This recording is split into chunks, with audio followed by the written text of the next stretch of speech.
Um Shabbat Shalom a todos que também nos assistem pelas nossas redes. E nós temos o privilégio muito grande de ministrar sobre esta paraxá. Ela, de fato, nos traz lições tão importantes que nós não podemos abordar todas as lições que ela pode nos trazer.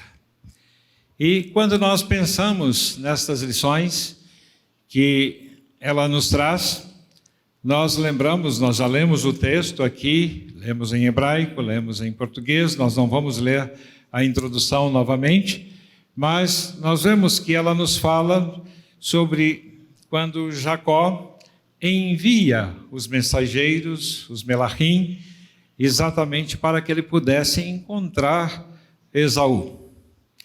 E quais os sentimentos que Jacó tinha nesse momento? Se você quiser abrir a sua Taná, em Gênesis 32, você poderá nos acompanhar. E o centro, exatamente, desta paraxá, tudo aquilo que gira em torno dessa paraxá, nós podemos perceber que nós temos as duas figuras principais, Esaú e Jacó. E Esaú e Jacó, eles têm também representações importantes dessas duas figuras. Nós, quando estávamos preparando essa mensagem, pudemos revisitar as mensagens que já haviam sido ministradas aqui. E pudemos ver algumas delas, todas elas sem exceção, mas algumas delas que nos chamam a atenção com muito carinho, e nós gostaríamos de lembrar que o centro dessa paraxá está exatamente na restauração da natureza de Deus em nós e a restauração da natureza de Deus em Yaakov, em Jacó.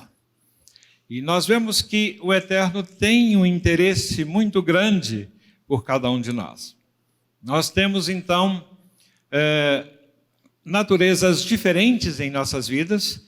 Nós temos algumas perguntas que nos vieram do preparo, mostrando que ele tem, então, um carinho para cada um de nós, mas nós temos naturezas diferentes que precisam ser trabalhadas. E se nós deixamos e permitimos que essa natureza seja trabalhada pelo Eterno, nós então vamos cumprir o propósito que ele tem para as nossas vidas. Mas se nós resistimos esse toque do Eterno em nossas vidas, nós não podemos experimentar tudo aquilo que ele tem para cada um de nós. Eu gostaria de pensar aqui por que nós somos o que nós somos. Você já pensou por que você é o que você é? Por que você faz aquilo que você faz? Por que você faz escolhas em sua vida? Por que você está trabalhando no que você está trabalhando? Por que você tem, de fato, escolhas que vieram a ser a sua profissão? Por que será que em algum tempo em minha vida, eu, nascido numa cidade do interior, nascido de parteira, de repente venho para a cidade e posso fazer um curso de medicina, estar clinicando até hoje, estar aqui hoje, nesse dia, nesse momento, ministrando sobre essa palavra, nesse instante.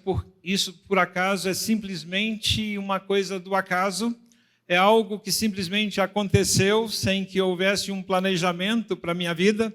Será que o Eterno não tinha um plano para essa vida? Será que Ele não tem um plano para a sua vida? Será que Ele não tem um plano para poder te abençoar e para abençoar nações, inclusive com a sua própria vida? Nós vemos que muitas vezes as pessoas nos dizem aqui, Tiago nos afirma, né? Eia, vós que dizeis, hoje ou amanhã iremos a tal cidade, lá passaremos um ano, negociaremos e ganharemos, no entanto não sabeis o que sucederá amanhã. E a pergunta que ele faz, o que é a vossa vida? Isso filósofos têm perguntado essa mesma pergunta. O que é a vida? Por que você vive? Para que você existe? O que você está fazendo aqui nesse mundo? Sois um vapor que aparece por um pouco e logo desvanece. É isso que Tiago nos coloca. Então, por que tanta arrogância? Por que tanta dificuldade de nos relacionarmos com o outro?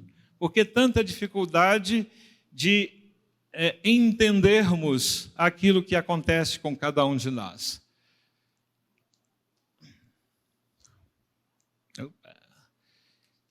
Então,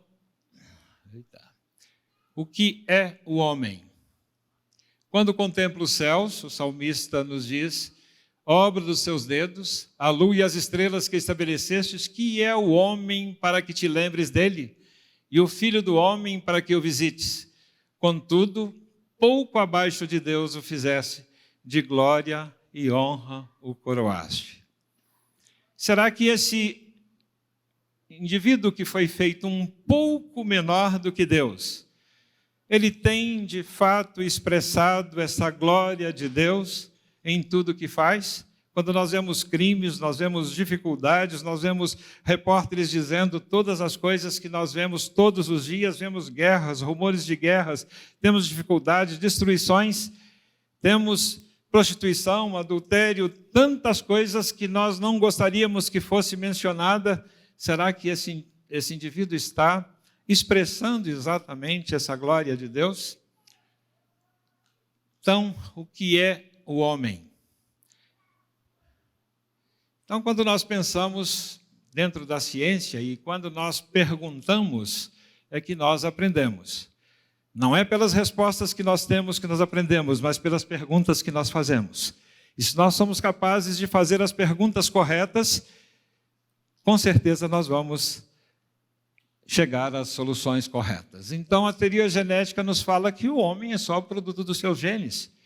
E essa teoria genética é muito tirana, porque se os meus pais foram pessoas que tiveram problemas, logicamente nós teríamos também problemas, estaríamos fadados a termos dificuldades e não poderíamos ter nenhuma chance de estarmos regenerando, mudando. E essa teoria genética, então, faz com que, se o indivíduo, então, tem problemas de saúde, tem doenças, todos os seus descendentes vão ter. E nós já vimos que os genes são apenas uma forma de nós entendermos o que é esse homem. A genética não explica tudo.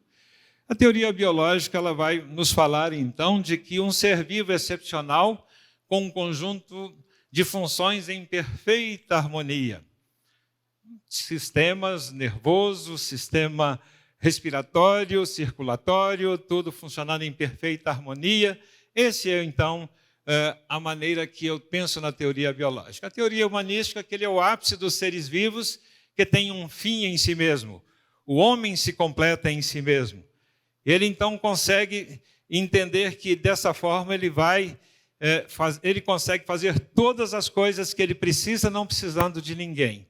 A teoria evolutiva é que ele é uma evolução a partir de um monte de proteínas, que ele acaba num Big Bang e que ele, de fato, vai fazendo de tal forma que ele acaba virando esse ser humano complexo que ele tem. Teoria química, nós somos apenas um conjunto de elementos químicos, né? E está aí o Ian, com todas as suas informações, ele poderia nos colocar quantos elementos químicos nós temos, né? Nós temos sódio, cloreto, potássio, nós temos tantas outras informações químicas, e quando nós pensamos no conjunto de carboidratos, de gorduras, de açúcares que nós temos, é muito pouco para o ser humano. Então, o que é o homem? A teoria filosófica vai falar que ele é um animal social. Não passa de um animal que, na verdade, ele vive em sociedade. Muito pouco também. A psicanalítica fala que nós somos o somatório de todas as nossas emoções. Quando soma todo aquilo que nós somos seres emocionais. E na teoria educacional, os professores que estão aqui entendem isso muito bem, que nós somos uma mistura das aprendizagens e desaprendizagens oferecidas pelos encontros longos ou momentâneos com os seres que nos rodeiam. Então, tudo aquilo que nós Somos é daquilo que nós aprendemos. Então, uma teoria complexa é que um ser bio, psíquico, sócio, pneuma, e aí nós temos uma série de aspectos. Mas o que nós poderíamos entender? A certeza que a Bíblia nos traz é que nós somos imagem de Deus. Nada disso, na verdade, nos completa. Imagem de Deus, se nós somos imagem de Deus, nós temos um autor de um cântico que nos fala que a imagem de Deus se nos fez por amor, para a glória divina ao mundo mandar. Mas o homem falhou e de Deus se afastou, sem ao menos pensar no que iria perder. Da eternidade, pois, Deus planejou a redenção da cruz. Então criou, pois, o Deus, o homem, a sua imagem, a imagem de Deus o criou, homem e mulher os criou. Não criou de forma diferente, como alguns pretendem. Não criou com um homem não binário, como alguns tentam dizer por aí. Não criou com as nossas 300 formas de manifestações, mas criou homem e mulher. E por que o mal ou o bem que nós temos? Aí nós vemos algo bem interessante, um autor brasileiro, que nós gostamos muito dos seus escritos, ele diz o seguinte: de tanto ver triunfar as nulidades, de tanto ver prosperar a desonra, de tanto ver crescer a injustiça, de tanto ver agigantarem-se os poderes nas mãos dos maus, o homem chega a desanimar da virtude, a rir-se da honra, a ter vergonha de ser honesto. Em todos os tempos, quando nós estudamos a história, nós vemos que isso tem sido verdade. Tem sido um desafio entender realmente aquilo que o Eterno cria com aquilo que de fato o homem faz daquilo que o Eterno coloca. Mas nós vemos algo interessante. Será que o mal e o bem realmente fazem uma luta?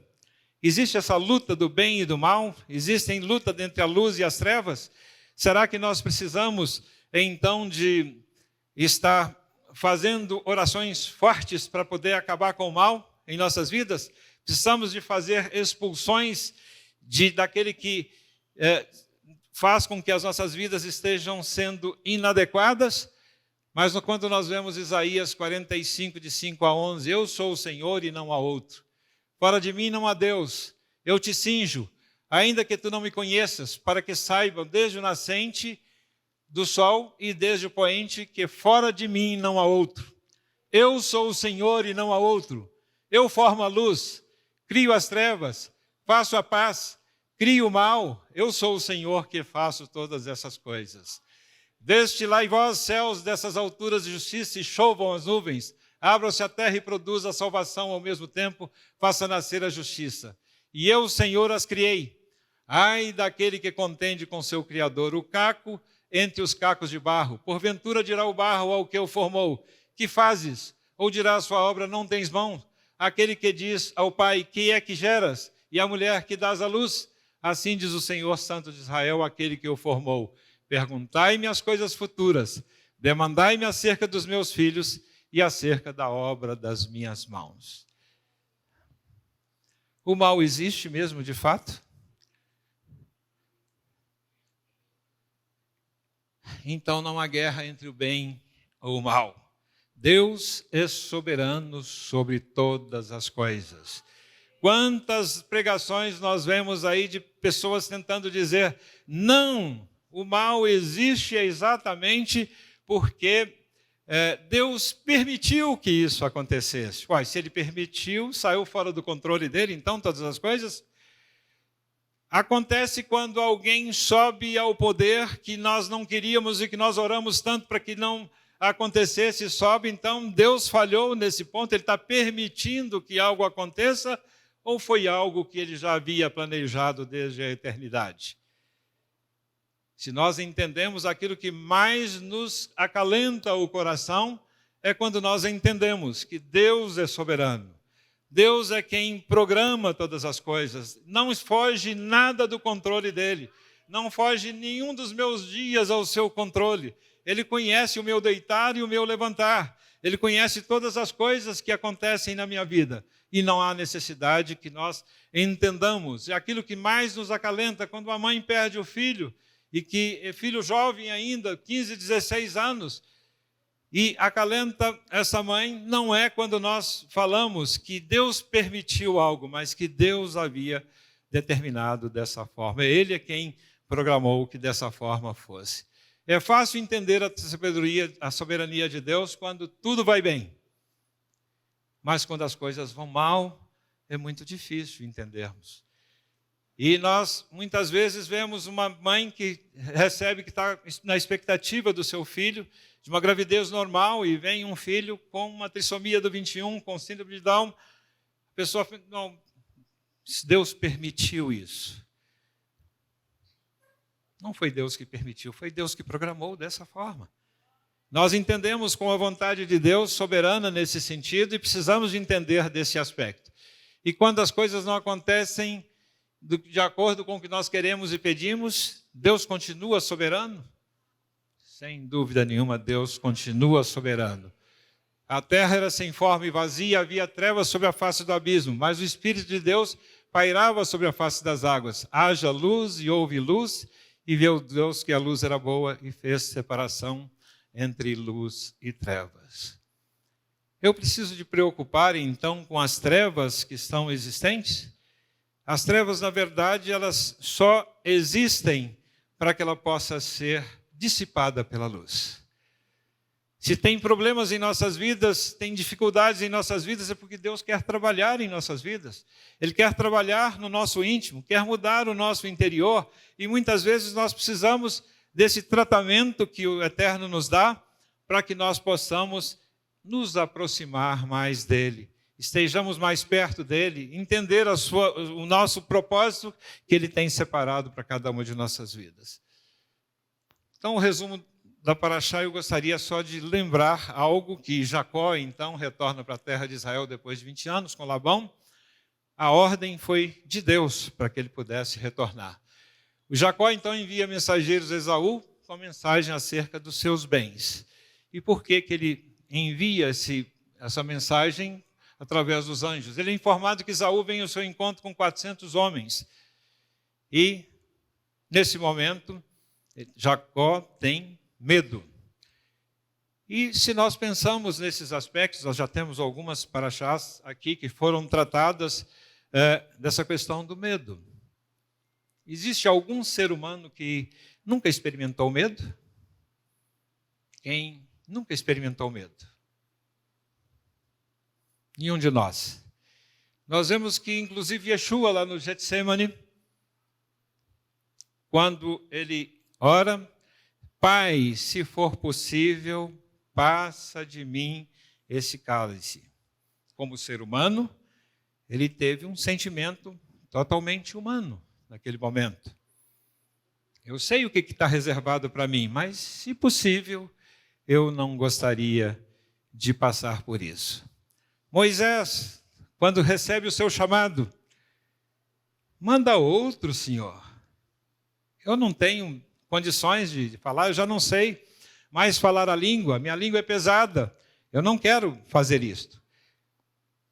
Quantos aqueles que são chamados também para a obra de Deus, e não sempre todos têm alguma coisa, talvez, que ele gostaria de fazer. Raramente eu não vejo nenhum indivíduo que é chamado realmente para a obra de Deus que ache que ele é o melhor que tem para fazer aquela obra. Todo aquele que acha que é o melhor, normalmente ele não é o melhor e cria muita dificuldade nos seus ministérios. Então, nós vemos que o medo é comum. Então, Jacó, ele se prepara como se fosse para a guerra. Ele faz um planejamento, dividindo em 2 bandos. Ele envia presentes. Jacó e Esaú reconciliam, fazem essa reconciliação, e Jacó e Esaú vão enterrar, então, Isaque com 180 anos. Temos mais algumas outras. Jacó, então, e a mudança do ser humano é exatamente aquilo que é o centro dessa paraxá que nós gostaríamos de enfocar. E nós vemos que ele tem um nervo encolhido, algo em que ele é tocado no seu corpo.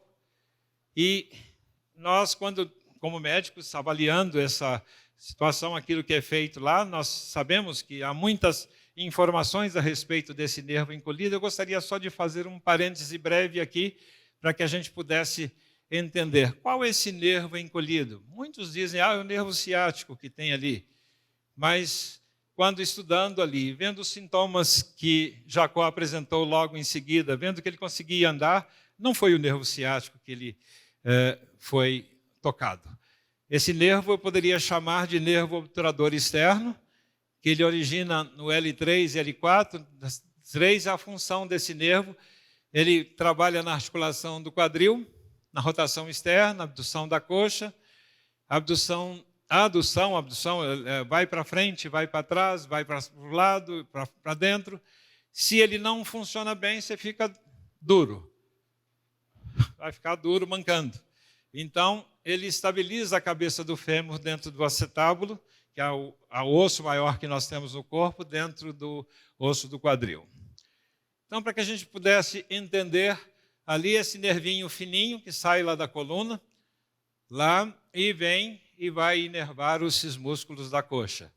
E ele vai, então, passar ali nesses lugares do quadril, na cabeça do fêmur e em pedaço do fêmur. E ele vai, então, fazer essa inervação. E quando você paralisa esse nervo, você vai conseguir andar, mas você vai conseguir com a perna dura, mancando.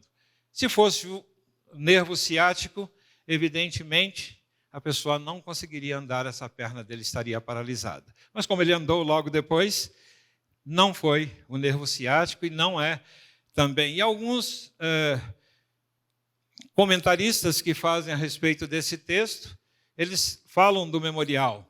Por isso os filhos de Israel não comem até o dia de hoje o nervo do quadril que está sobre a juntura da coxa, porquanto o homem tocou a juntura da coxa de Jacó no nervo do quadril. E esse nervo, então, ele toca, e muitos significados nós podemos entender, muitas mensagens podem ser pensadas a partir daí. Esse encontro com o homem deixou uma marca em Jacó. E essa marca são marcas na sua carne. E nós lembramos que a nossa carne também, os nossos desejos carnais, quando nós temos um encontro com Deus, ele precisa de ser tratada. Precisa ser tratada nos seus desejos, precisa ser tratada nos seus objetivos, precisa ser tratada nas nossas concepções, na nossa concepção genética, na nossa concepção filosófica, na nossa concepção psicossomática, na nossa concepção psicanalítica que nós temos da vida, na concepção de conhecimento. Mas nós vemos que a palavra nos afirma, em que Yeshua nos fala que seu olho direito faz tropeçar, arranca e lança de ti. Pois é melhor que perca um dos seus membros, de que seja todo o teu corpo lançado no inferno.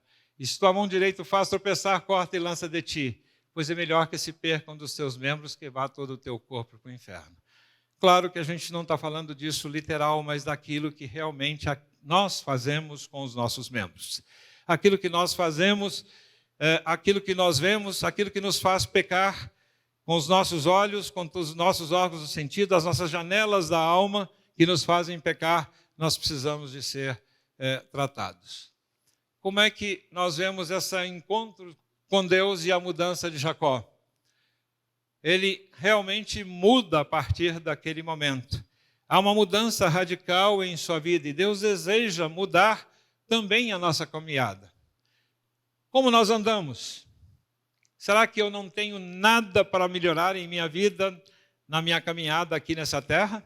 Será que onde eu ando também eu não tenho absolutamente nada para mudar? Será com quem andamos? Será que eu preciso de caminhar com aquelas pessoas? Eu preciso de estar junto com as pessoas com quem eu tenho andado até então? Será que essas amizades que eu tenho feito são as melhores amizades? E nós vemos então que Deus quer mudar essencialmente os nossos valores.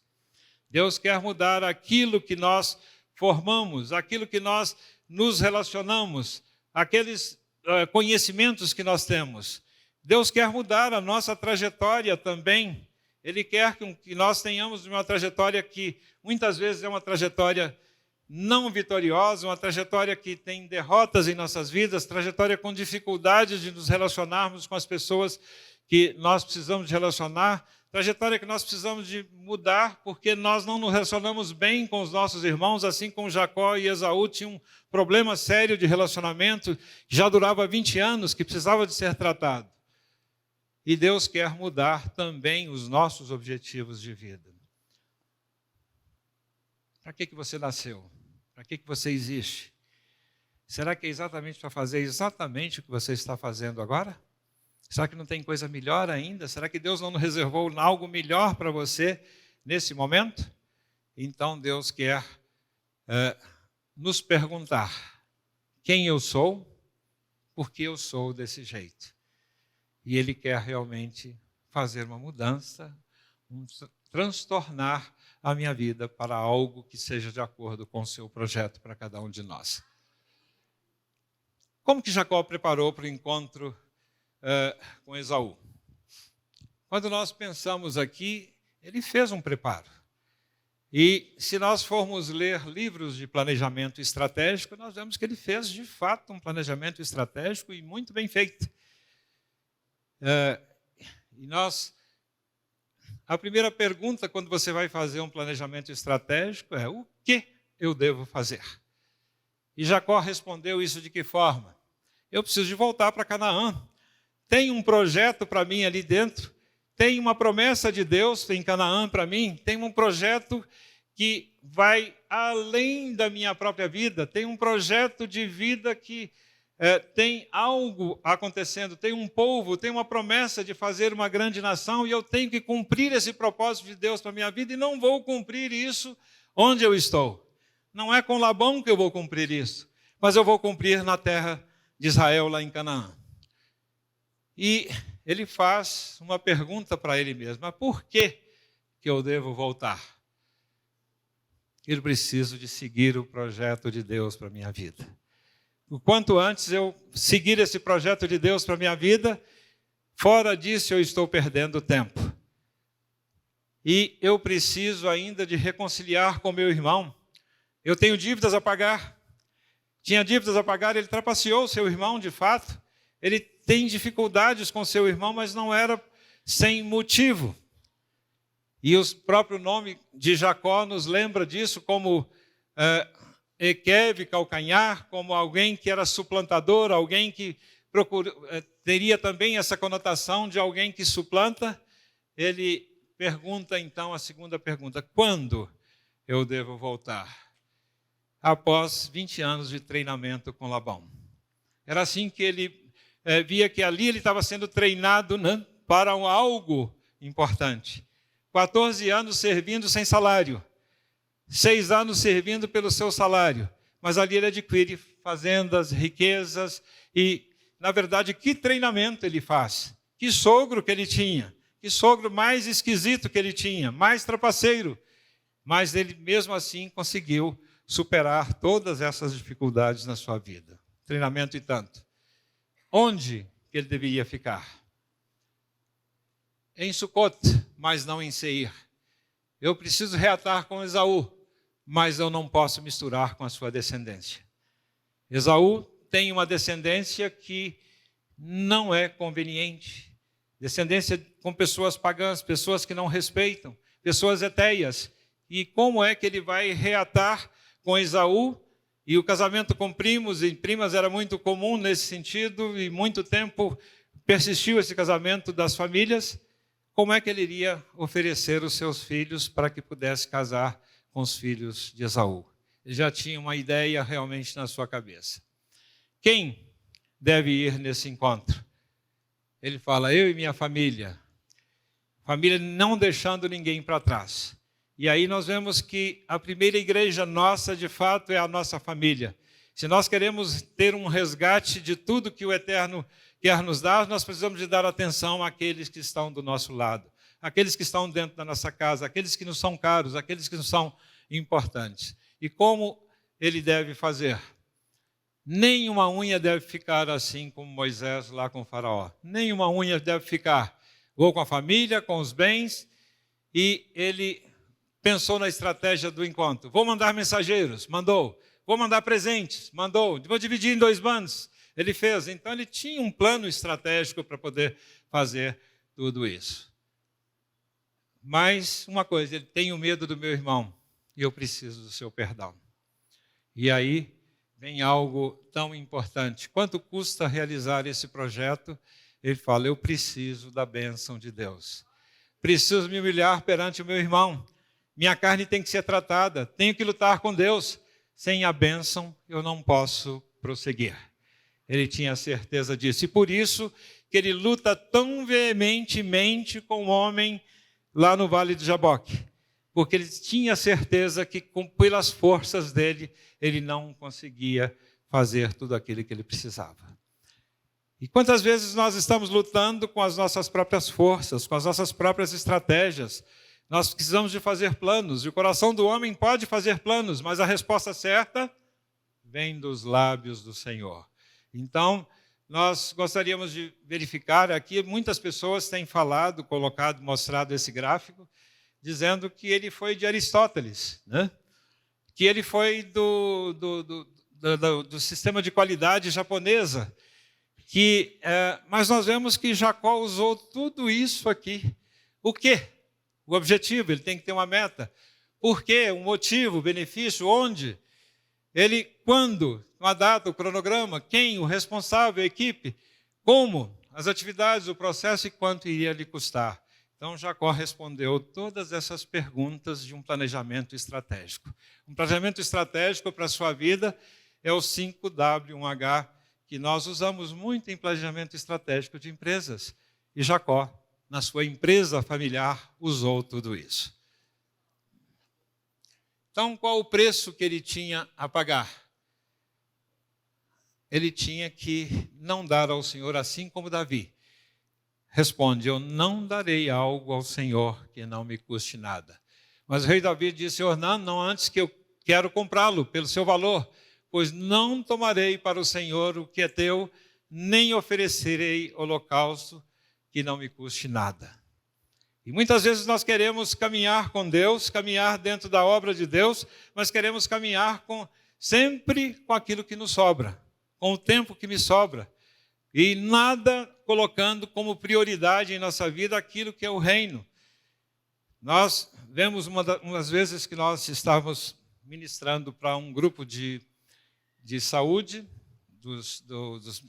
da União Médica Hospitalar Evangélica e achei muito interessante quando uma enfermeira nos disse, perguntando, cada um deveria falar aquilo que era a sua profissão, onde ela estava. E ela me falou algo impressionante. Todo mundo dizendo, eu sou médico, sou enfermeiro, sou isso, faço tal coisa. Ela falou, não, eu sou uma serva do meu Senhor, disfarçada em enfermeira dentro de uma fábrica de cigarros. Então, nós entendemos que esses aspectos fazem uma diferença em entender qual é o propósito. O que Deus nos quer de cada um de nós. Quer que nós entendamos perfeitamente o propósito que Ele tem para cada uma de nossas vidas. Jacó, porém, ficou só e lutava com o homem até o romper do dia. Quando ele viu que não prevaleceria contra ele, tocou-lhe a juntura da coxa e deslocou a juntura da coxa de Jacó, enquanto lutava com ele. Disse o homem, deixa-me ir, porque já vem rompendo o dia.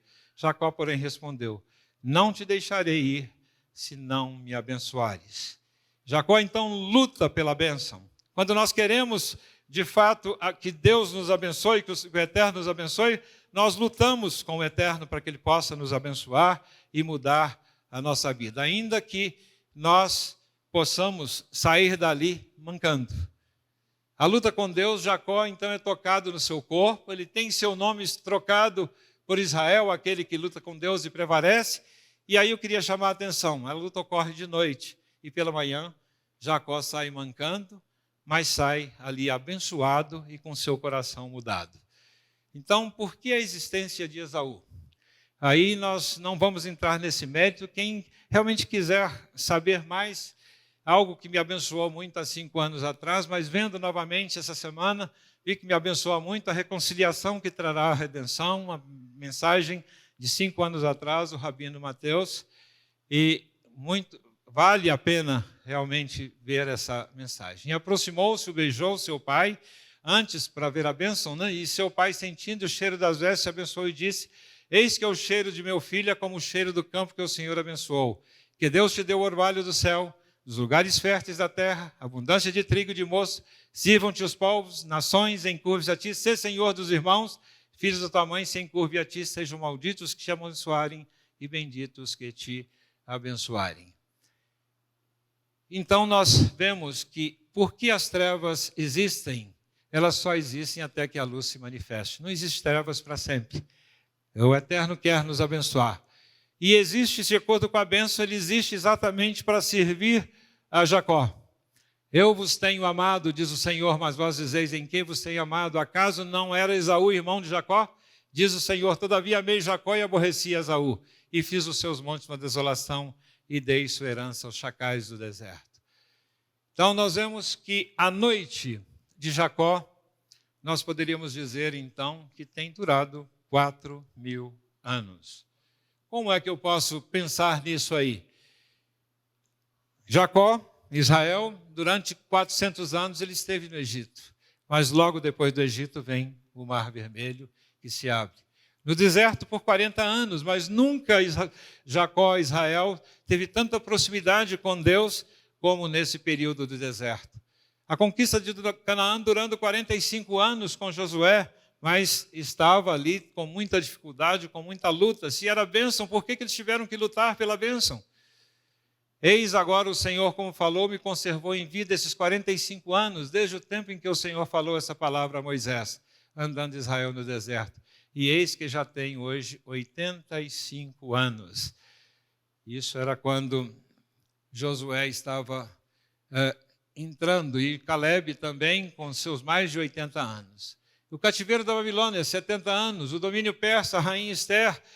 Nós sabemos a história de Ester, exatamente que esse domínio, que os judeus foram quase mortos e perseguidos. O retorno de Zorobabel e Neemias com a construção de Jerusalém e o templo, sempre com perseguições.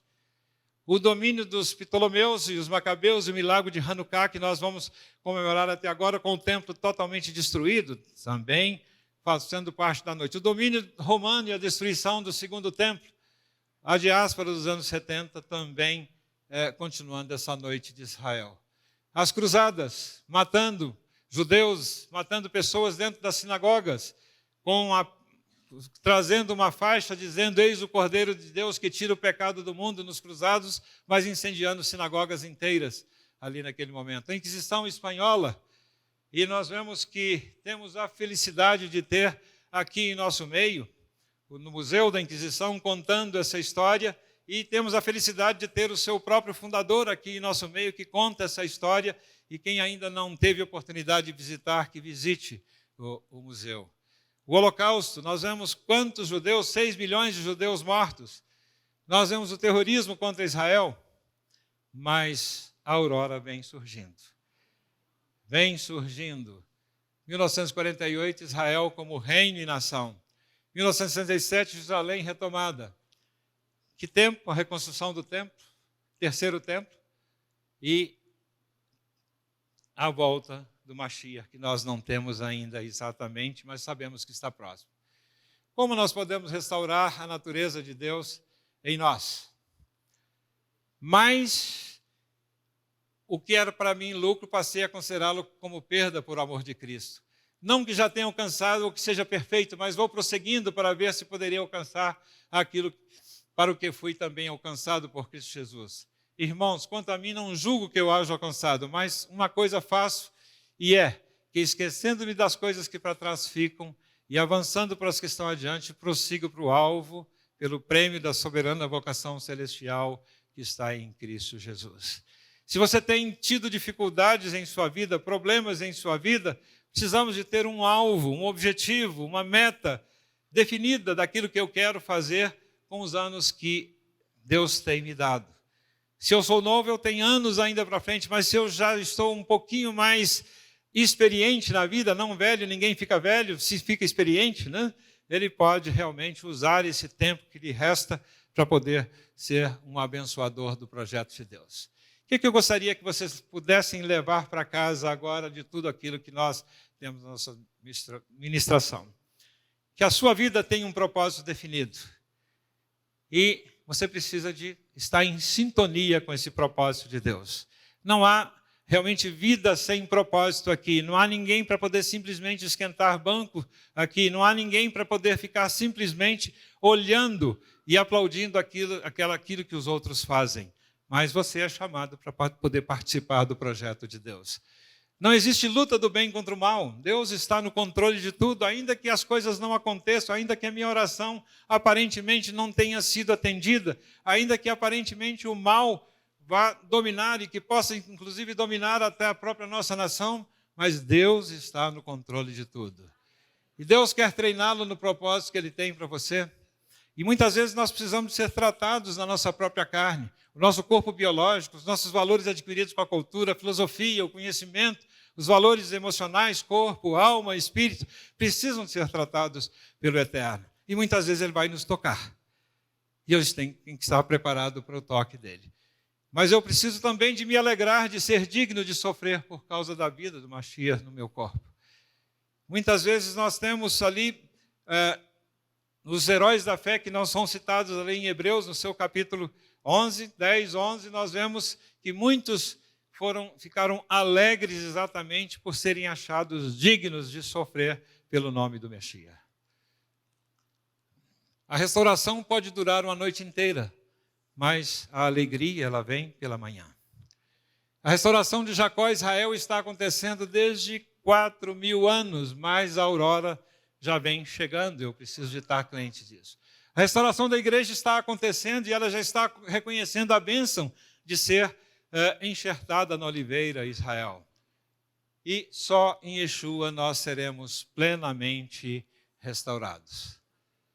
Que diremos, pois, então, à vista dessas coisas? Sempre Paulo fazendo as perguntas. E perguntas fazem com que nós cheguemos a respostas, né? Se Deus é por nós, quem será contra nós? Aquele que nem seu próprio filho poupou, antes mesmo entregou por todos nós, como não nos dará com ele também todas as coisas? Quem tentará acusação contra os escolhidos de Deus? É Deus quem os justifica.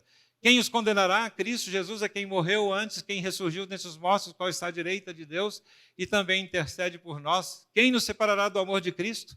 Será tribulação? Será angústia? Perseguição? Fome? Nudez? Perigo? Espada? Como está escrito, por amor de ti somos entregues à morte o dia todo. Fomos considerados como ovelhas para o matadouro. Mas em todas essas coisas somos mais que vencedores por aquele que nos amou. Estou bem certo que nem a vida, nem a morte, nem anjos, nem principados, nem coisas presentes, nem futuras, nem potestades, nem altura, nem profundidade, nem qualquer outra criatura nos poderá separar do amor de Deus que está em Cristo Jesus, nosso Senhor. Amém.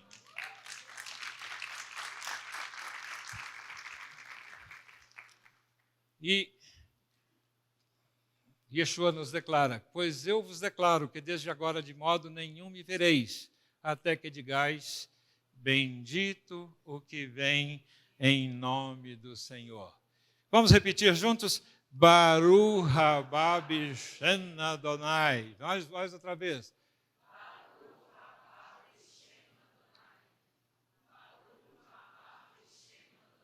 Maranata, ora vem Senhor Jesus. Em frente, Kadima, que o Eterno nos abençoe. Amém. Se você gostou e foi abençoado com esse estudo, inscreva-se em nosso canal do YouTube. Considere também ser um mantenedor do trabalho do Ensinando de Sião no Brasil, Israel e no mundo. Doações e contribuições podem ser feitas através do link na descrição desse vídeo. Um grande abraço e Shalom, Shalom.